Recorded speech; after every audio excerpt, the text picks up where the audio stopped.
Good day. I am Michel Simard, the Executive Director of the CIA.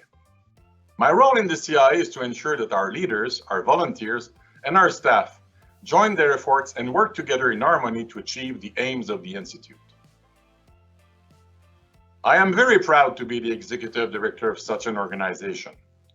Beyond having a membership with more than 10% engaged in their profession, we have a dedicated head office team of over 30. As you will learn today, our head office team is very talented and contributes directly to a positive member experience, ensuring a strong infrastructure for our members and the actuarial profession in Canada.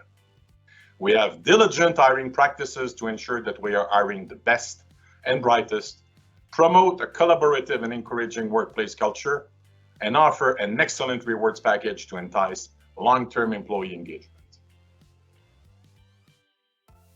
Today, you will be introduced to the 4 directors of the CIA. In alphabetical order, Lynn Blackburn, Sandra Kaya, Daniel Pilon, and Alicia Rollo.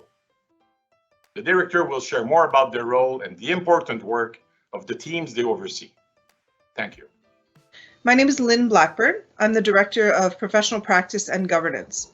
My team provides direct support to the Practice Development Council and the Actuarial Guidance Council, along with some of the committees that report to them. We also support the Actuarial Profession Oversight Board and its boards, the Actuarial Standards Board, Professional Conduct Board, and the Professionalism and Credential Monitoring Board. I also personally provide support to the Governance and Nominations Committee, as well as the Elections Committee. We are also involved with special board committees, such as the IFRS Steering Committee, and task forces as needed. We are currently supporting the task force to review the bylaws, which will be about a two-year plus project. It's been about 20 years since we last did a thorough review of our bylaws, so with a talented group of CIA volunteers, we're trying to determine what needs to be in members' control in the bylaws and what can be moved to a policy. Professional practice and governance are 2 very distinct departments. Professional practice is not known as the fun department, dealing with compliance and discipline, but we are centered on ensuring our members have what they need to practice. Under professional practice, we also recognize the importance of practice development. We have recently grown our team to include a project manager who can connect the work of the PDC, the AGC, and also the REC, the Research Council, increasing the communication and streamlining projects that impact multiple councils. Governance deals with the systems that are needed for the Institute to run effectively. We oversee the review and amendment processes for bylaws, rules of professional conduct, policies, and guidelines. We also ensure that the board election process runs smoothly. Having clear and concise governance material is key. Between the members of my team, we have over 58 years of experience at the CIA. We can often bring a historical perspective and advice to the table that perhaps would not otherwise be available. This can be a valuable asset not only for our department, but for other teams and the volunteers of the CIA as well. I'm Sandra Kaya, and I'm the Director of Communications and Public Affairs. I support the Public Affairs Council and the Seen Beyond Risk Advisory Group. The Communications Department, we're really here to support all of the councils, committees, and other groups that are working within the CIA. In broad strokes, my department handles all of the content that passes through the CIA. Communications is often considered sort of an afterthought or something at the end of the line of a project or an activity, but that's really not the case at all. We're experts in planning and defining requirements, so involving us from the beginning really means that we can help the process move forward smoothly rather than coming in at the end when it's a bit too late to change directions. So our team of editorial and translation experts make sure that documents and publications meet our high quality standards in both English and French. Our marketing team helps the CIA's content look good with professional writing, design, and layout. And also then shares it and promotes it on our multiple platforms. We also have a public affairs team that produces external content like public statements and responses to public consultations and builds relationships with partners like media, policymakers, and industry. When we think about the CIA's communications, our primary audience is members. So really, it's our main goal to keep them well informed through many channels so they can fully perform their actuarial roles.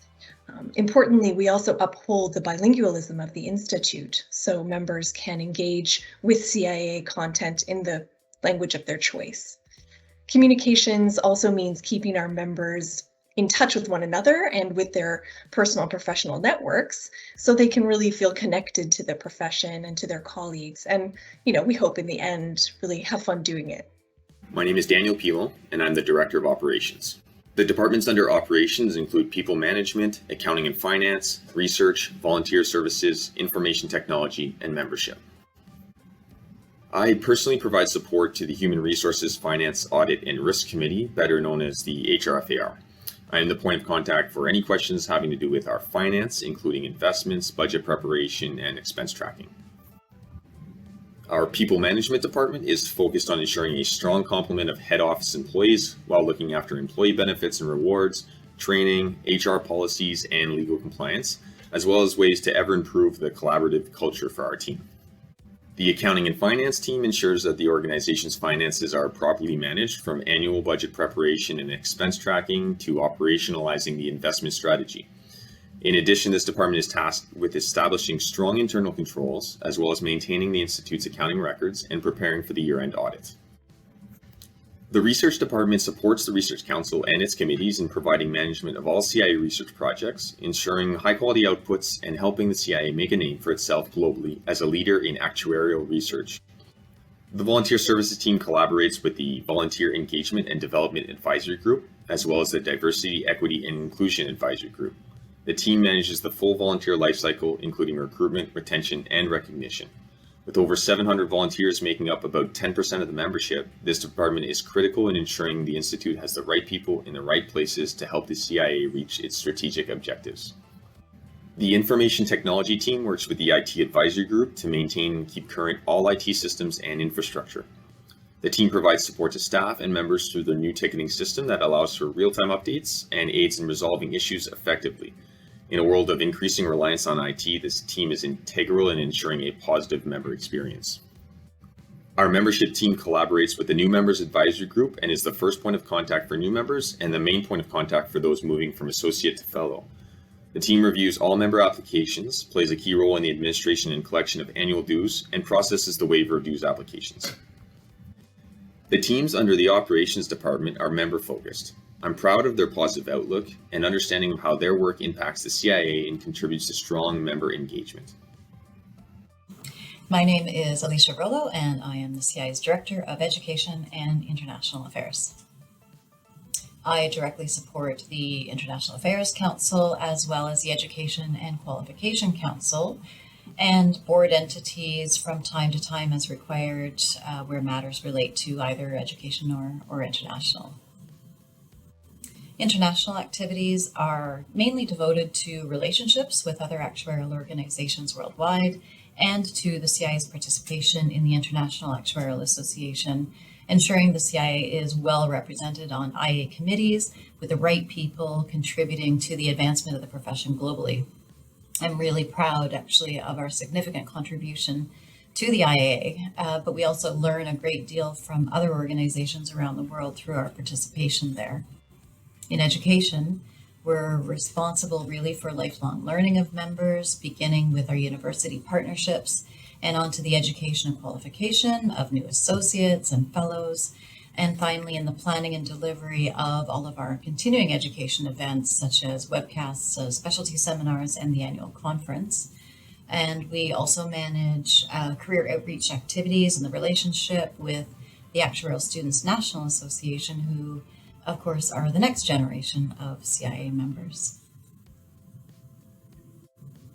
In partnership with the EQC and the IAC and their committees, we have the privilege of supporting members at all career stages in many ways, whether through education, professional development, or by facilitating and encouraging their contribution on the international scene. In normal times of in-person meetings and now with virtual events, We really try to think about the small details that will make the member experience special. We hope that it makes a difference and that members know that we care about their needs.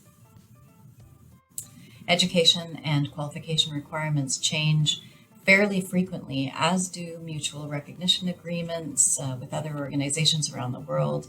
We're also embarking on a landmark project for the CIA, the transformation of our education system. I'm sure that board members will have many questions, and just know that we're always here to help. We hope you found it valuable to learn more about the work of the team at the head office, as well as meeting some of the key players. We look forward to seeing you next week when we discuss CIA oversight boards and how they fit into the organizational structure.